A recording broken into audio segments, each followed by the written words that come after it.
Hey guys, welcome back to Elvis Car Reviews. I hope that every single one of you is having a beautiful day. In today's video, we are going to talk about my 2019 Audi RS5, what are my future plans with the car, if I regret buying it or not, if I think it's still worth the price I paid for it, and how does it compete. I mean, I've been racing it with a lot of different cars that you guys have seen. I've raced Hellcats. First look, you might think that this race isn't really fair because one car makes almost double the horsepower of the other.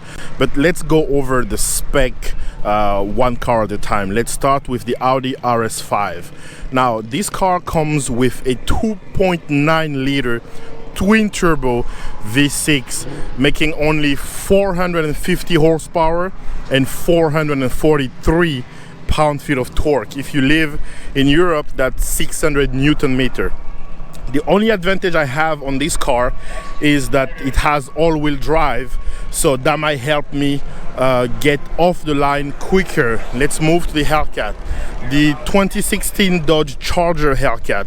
You have this massive 6.2 liter supercharged Hemi V8, making 707 horsepower and 650 pound-feet of torque. Again, if you live in Europe, 650 pound-feet of torque is about 881 Newton meter.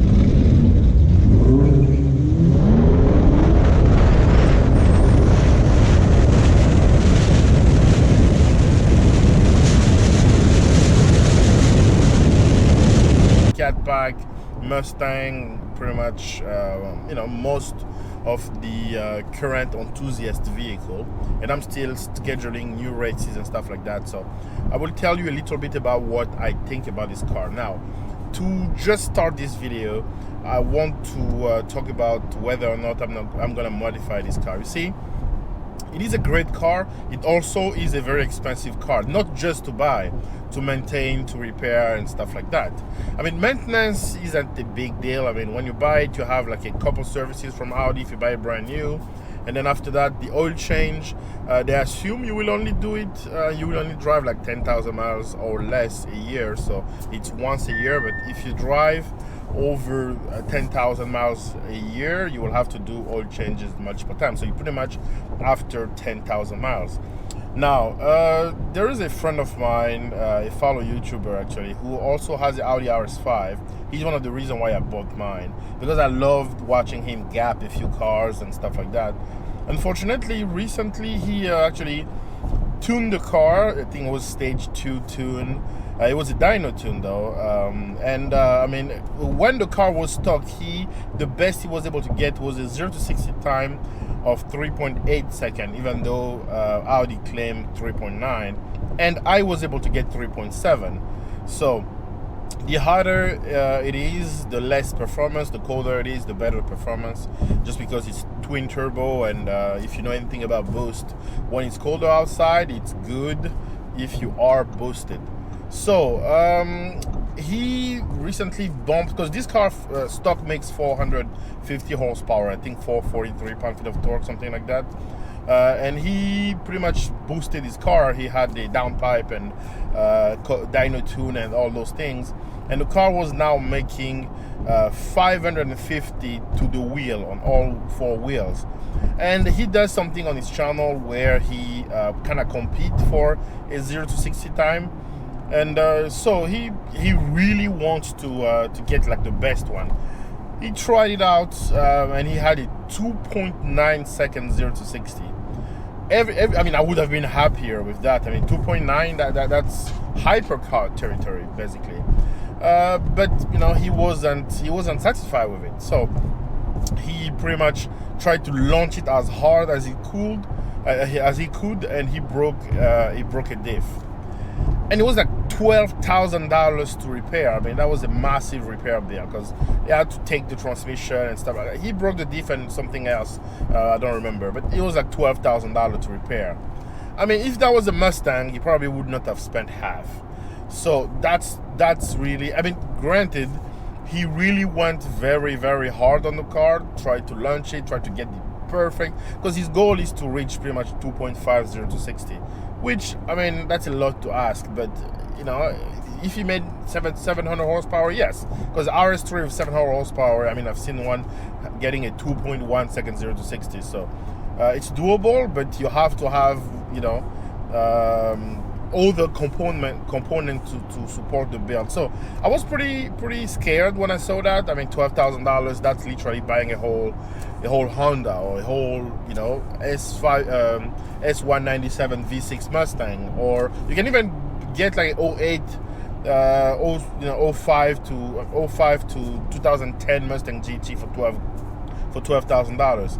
So, you know, I don't want to drop a car into my car, pretty much. And so, like I say, it scared me a little. That's why I decided I will probably not mod it now. I mean, again, it won't happen to anybody, because this car actually has a cutoff system. It doesn't have a traditional launch control. You don't have a button you press and then boom, no. Pretty much what you do in order to launch this car, you have to put it in dynamic mode, you put it in dynamic mode, the car in dynamic mode, the suspension in sport mode, and then you mash the brake, mash the gas, and then let off the brake and you go. Unfortunately, if you take too long, the car will just cancel. I mean, it does it with mine. So I don't know why it wasn't able to do it with his, but in my car, I mean, when I put too much pressure, it will just cancel the 0 to 60 timer, and you will have to start all over again. So maybe because he dyno tuned the car, he was able to eliminate that extra safety, step. So because of that, and because of other reason that I will mention in the coming minutes, I will not really modify this car right now. I might get it tuned, but most tunes, I mean, only bumps you like 40 to 50 horsepower. I don't think it's necessary. If I really want to mod it, I want to go full on. So I'm not gonna modify this car anytime soon. I have other project car on the channel that I will be modifying, but this one, no, not at the moment. I just don't want to spend that kind of money. Plus, the car is relatively new, and also as new, I mean, the way it is, it's a pretty fast car. The only advantage it has, obviously, is the turbo and the all-wheel drive system. This car just takes off like a housefly. It's crazy. You know, and you've seen I've beaten Dodge Charger Hellcat on stock tires and drag radials. I've beaten Dodge Challenger 1320. In today's video, we are bringing you guys another cool race between my 2019 Audi RS5 against this 2019 Dodge Challenger Scat 1320 edition. For those of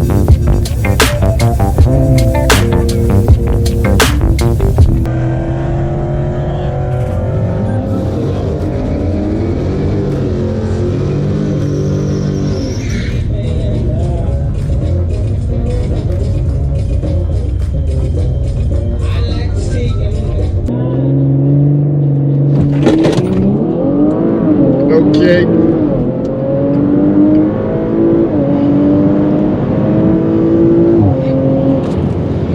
Now we won that, the Challenger, but that was a pretty good race.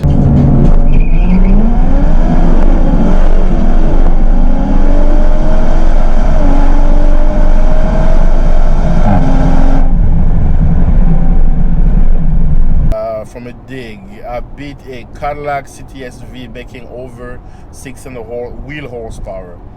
Who else did I beat? I beat quite a few cars. I mean, Mustang GTs, S550 Mustang, first gen, S550 Mustang, second gen. I mean, from a dig, this car, you really have to be either have drag radials and have quite a fast car to keep up, or you have to have another all-wheel drive. That's from a dig, and you get the advantage of the all-wheel drive and the excellent 8-speed auto and the twin turbo. Now, from a roll, that's a different story. I was able to roll race a Mustang GT, 2020 Mustang GT with a 10-speed auto, and I couldn't pull away from him. We were literally, I mean, my nose was ahead of his, and literally the front end of his car was by my door. I was looking at the whole front of his car, but I couldn't pull away. I mean, I was mashing on the gas, and I think that day I reached, I think it was like 165, but it was on a close course, obviously. And I still couldn't pull away. So, and we had to back off the race because, you know, the distance was limited, and again, it was in a professional track. We reached 165 and I couldn't pull away. And then I raced a Dodge Charger a Scat Pack with 485 horsepower. From a dig, I destroyed the car, but from a roll, that thing was keeping up. I mean, it's crazy. The car was, it was actually much closer than the Mustang. It makes more power, obviously. Yes, it's heavier, but when you are already in motion, I mean, road racing measures the car horsepower, and dig racing measures the driver, all-wheel drive, all those things. So with a Charger Scat Pack, it was much closer than with the Mustang.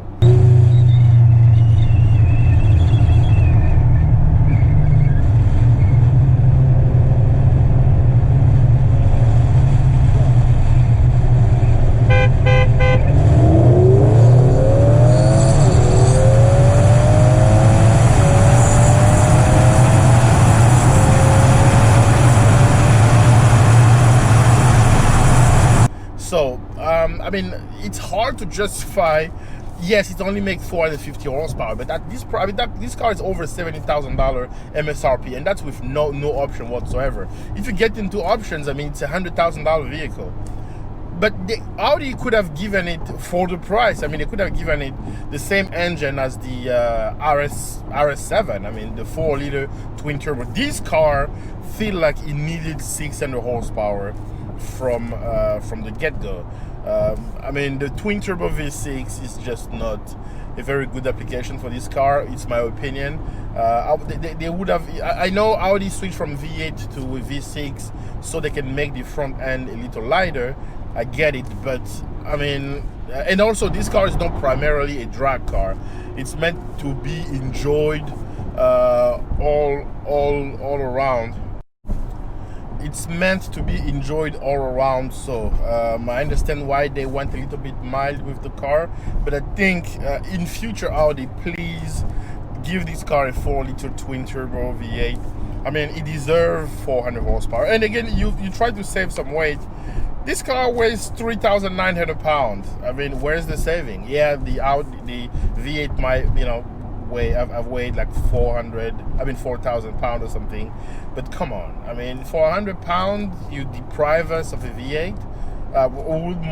Would have preferred to get the trade-off of more weight and more power, because you just can't justify. If you're buying this car for an all-around vehicle, it's a beautiful car, head turner, great inside and out, incredible performance from a get-go.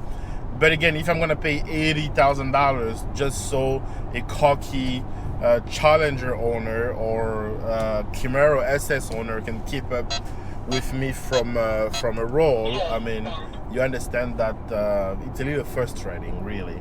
And I don't want to modify it. I mean, if you pay this much, you expect. I mean, think of the car I could have gotten for $80,000 that are crazy fast. I could have gotten a red eye, which would have been monstrous. I could have gotten, but I went with the Audi refinement for a reason, and this is just a mild complaint. It's a car that, like I said, can be enjoyed from a dig. You can really race quite a few people, but when it comes to road racing, it is, it's kind of disappointing, to be honest. It's kind of disappointing. So, as far as the future, what I'm planning, and I already told you I'm not going to modify this car anytime soon. I'm thinking about buying a 2013 RS5. I will keep this one, obviously. Buying a 2013 RS5 and just modify that one, because the platform is much better. I mean, you know, it has a bigger engine, can support much more boost than this one can support. Yes, it's naturally aspirated, but I've seen a few people twin turbo that thing. I mean, it's a mess. It's incredible. So, you know, that's also a possibility. I'm thinking, or buy another project car. You know, thinking about selling my my Mustang GT. Great car, but again, I bought it. It was already built by someone else. There is not much I can do to the car, and I kind of like buying a car and then doing everything myself. So I will be selling that car very, very soon. I'm debating if I should get a 2020 EcoBoost Mustang Performance Pack and try to test that out, because my channel actually was launched because of the Audi. You know, it was launched because of the Audi, the EcoBoost Mustang. That's what launched my channel. And then I went to a Chimera SS and pretty much, you know, all the cars that I've owned on my channel. So I'm thinking if I should get another EcoBoost, but the performance pack this one, the power pack this time, or get like a Mustang GT, because a S550 V8, because believe it or not, I never owned one of those, and I'm trying to be very serious about racing. And when I did, there's quite a few races in my so thank you guys for watching. I hope you liked this video. If you did, give it a thumbs up. If you are stopping by for the first time, do not forget to subscribe, and I will see you in the next upload.